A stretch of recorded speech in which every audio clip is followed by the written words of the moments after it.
In a cold winter drizzle, volunteers and police officers clutching shovels and guided by search dogs scour a wooded area outside Atlanta, combing the leaf-strewn ground for any trace of missing children. Atlanta at the turn of the 1980s was gripped by a nightmare. Between 1979 and 1981, 29 young lives were snatched away over 22 months, all of them African-American youths. As the death toll climbed, fear and tension spread across the city. Parents kept their children indoors behind locked doors. Night after night, news of another disappearance or the discovery of another small body devastated families. The community's anguish was palpable. An entire city living in terror, desperate to know who was killing Atlanta's children. Killings. As weeks turned to months, the list of the lost grew. Boys and girls, 7 years old up to young adults. Each name was a child who would never come home. The emotional toll was immeasurable. Families shattered, a community's sense of safety gone. Schools taught children to stay in groups. City parks and streets emptied out at dusk as a cloud of fear descended on Atlanta's neighborhoods. Hundreds of Atlantans marched solemnly down Auburn Avenue behind a large banner reading Save the Youth, Moratorium on Murder. A diverse crowd united in grief and determination. By mid-1980, with at least 9 children slain, public pressure could no longer be ignored. In July of that year, the city finally set up a special task force to hunt the killer. Communities organized neighborhood watches and marches. On one cold day in early 1981, some 3,000 people marched in a Save the Youth demonstration through downtown, demanding action. Civil rights leaders like Joseph Lowery of the SCLC stood with the mothers, declaring, "Someone is killing our future, and someone out there knows who it is. We have to work together to solve it." The eyes of the nation turned to Atlanta, and media coverage intensified. The FBI was called in, and Mayor Maynard Jackson offered a hefty reward, eventually totaling over $100,000 in cash laid out in front of cameras, for information leading to an arrest. The entire city, from the mayor's office to ordinary citizens, felt the urgency. Atlanta was under siege by an unseen monster, and the collective cry was, "Stop this before another child dies." The hunt for a killer. A distant view of the South Cobb Drive Bridge over the Chattahoochee River in 1981. A lonely Volkswagen Beetle crosses the span as police stake out the area, unaware that beneath the bridge's concrete rails lies the key to breaking the case. After months of frustration, investigators notice a shift. Bodies that had previously been left in woods or vacant lots were now being dumped in rivers. Believing the killer might be using bridges to dispose of victims, police and FBI agents launched an extensive stakeout of 14 bridges along the Chattahoochee. In the pre-dawn hours of May 22, 1981, they finally got a break. At around 2:52 a.m., a surveillance team heard a loud splash beneath the bridge, as if something heavy had been thrown into the dark water. Moments later, headlights lit up the road. A station wagon was seen speeding away from the bridge, only to turn around and drive back, as if its driver was nervously surveying the scene. Officers stopped the car. Behind the wheel was a 23-year-old black man named Wayne Bertram Williams, who claimed he was a talent scout on his way to an audition. His flimsy alibi about checking on a singer named Cheryl Johnson fell apart. The phone number he gave was fake, and the singer didn't exist. With no body found at that moment, authorities couldn't arrest Williams on the spot, but he had certainly raised their suspicions. 2 days later, the nude body of 27-year-old Nathaniel Cater washed up downstream. Cater had last been seen alive with Wayne Williams. Police now had probable cause. Wayne Williams was placed under constant surveillance. He failed multiple polygraph tests and even held a bizarre press conference proclaiming his innocence, actions that only increased investigators' interest. On June 21, 1981, Williams was arrested and charged with the murders of Nathaniel Cater and another adult victim, 21-year-old Jimmy Ray Payne. The long manhunt was over, or so it seemed.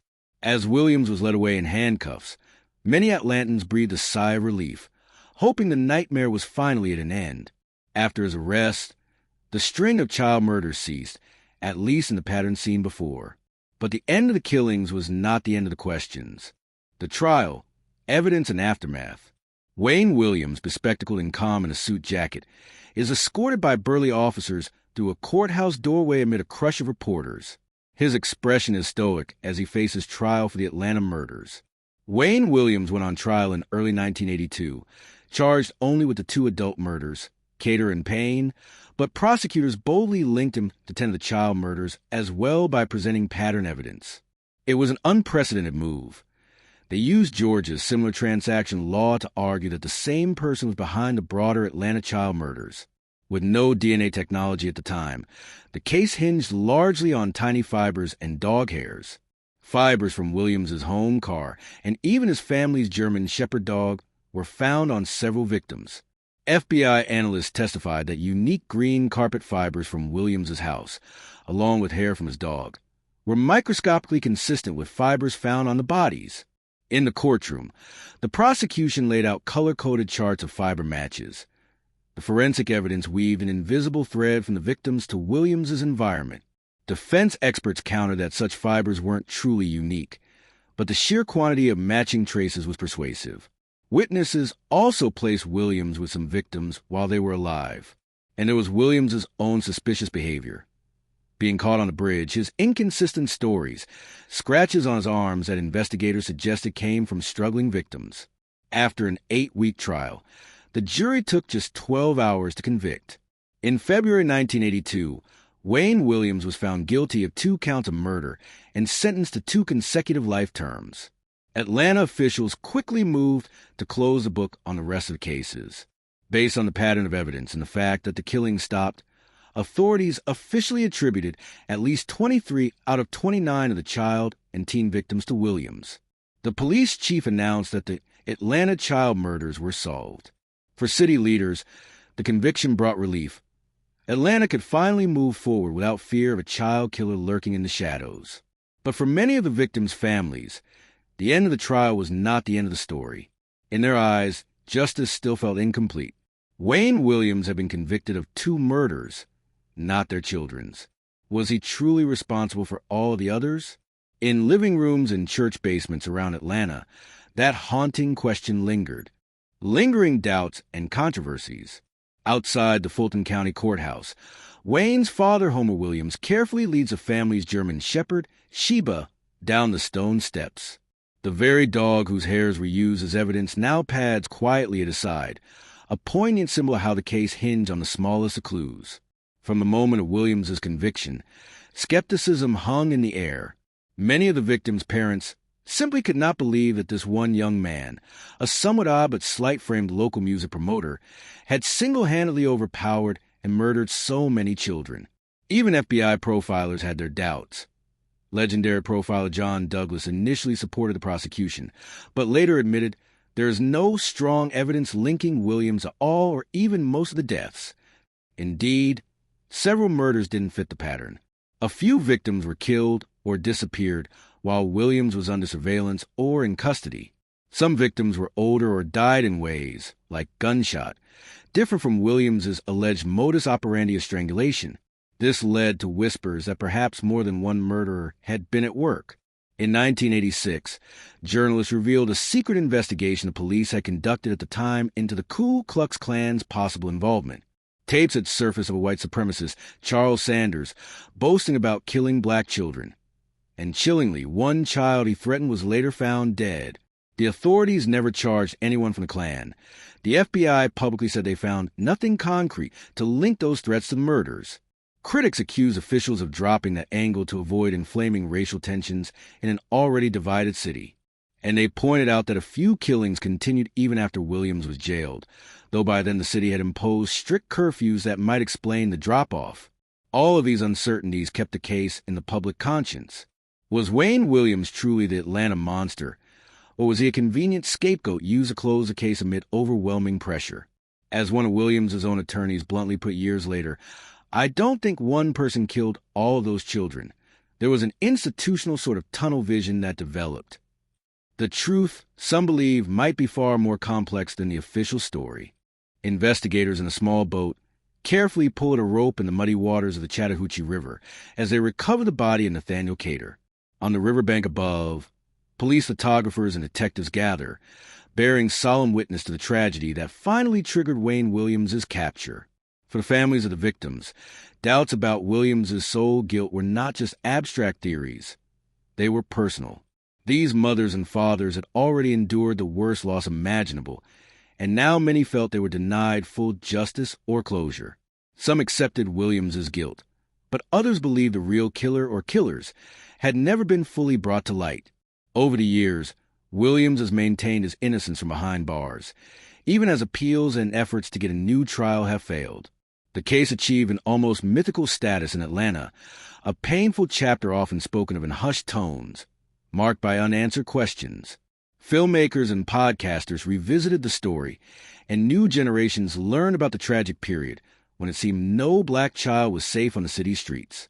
Atlanta, proud of its image as a city too busy to hate, was scarred by the memory that some hateful force had preyed on its most vulnerable. New evidence and an unresolved legacy. At a packed funeral in 1981, young pallbearers carried the flower-draped casket of 13-year-old Curtis Walker, one of the murdered children, through a crowd of grieving family members and classmates. Decades later, their faces still reflect an agony and unanswered plea. Why? The pain of the Atlanta child murders never fully healed. For decades, the victims' families pushed authorities to keep the cases open. Finally, in March 2019, nearly 40 years after the first child was killed, Atlanta's Mayor Keisha Lance Bottoms made a stunning announcement. The investigation was being reopened. With modern forensic technology available, old evidence would be re-examined in the hope of finding conclusive answers that eluded investigators in 1981. This was a very painful time in our city's history, Mayor Bottoms said, acknowledging that the wounds had never truly closed. By 2021, detectives had sent new DNA samples from 2 cases to a specialized private lab and were methodically reviewing evidence from all 30 victims. Even the fiber evidence from the original cases was being retested with today's advanced techniques. The process was painstakingly slow. Many pieces of evidence were decades old and degraded. But for the families, it represented something long overdue, attention and a fresh set of eyes. Catherine Leach, mother of Curtis Walker, voiced her yearning for answers after so many years. "It hurt because we love our children. I want to know who killed Curtis," she said. Asterisk, his case is sitting on a shelf getting dusty. I still haven't any comfort. No closure. It seems like the missing and murdered children have been forgotten in this city. Asterisk, her words underscore the lingering heartbreak that Atlanta has carried. As of today, the public still awaits definitive results from the renewed investigation. No new charges or suspects have been announced. There is hope that tiny bits of DNA or hair might finally confirm if Wayne Williams truly was behind all the killings, or perhaps someone else's identity has been hidden in the shadows all this time. The mayor also extended the scope to look at unsolved cases from 1970 to 1985, fearing other victims might have been overlooked. Meanwhile, the city has worked to honor the victims' memories. Plans have been made for a permanent memorial to Atlanta's missing and murdered children, ensuring that these young lives are never forgotten. Atlanta has grown and changed enormously since the early 1980s. But for those who lived through the terror of the child murders, the scars remain. The case is reopening in 2019, and the ongoing DNA re-examination show that even after 4 decades, the pursuit of truth continues. The question that has haunted Atlanta for so long, who killed Atlanta's children, still hangs in the air, unanswered but not abandoned. The story of the Atlanta child murders is one of heartbreak, resilience, and an enduring quest for justice.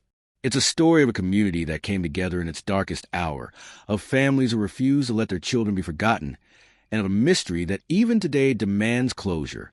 Atlanta has not forgotten its lost children, and neither should we. Thank you for watching. Below are a few ways you can stay engaged with the story and support our work. 1. Like and subscribe. If this deep dive moved you, please hit the like button and subscribe for more true crime stories that honor the victims. 2. Share your thoughts. Join the conversation. Leave a comment with your theories or memories of this case. Your perspectives matter. 3. Spread awareness. Share this video with others to keep the memory of Atlanta's missing children alive and support the call for answers. 4. Stay informed. Turn on the notification bell so you'll know when we post new investigative stories. Support the families. Consider supporting organizations and memorial funds that honor the victims of the Atlanta child murders.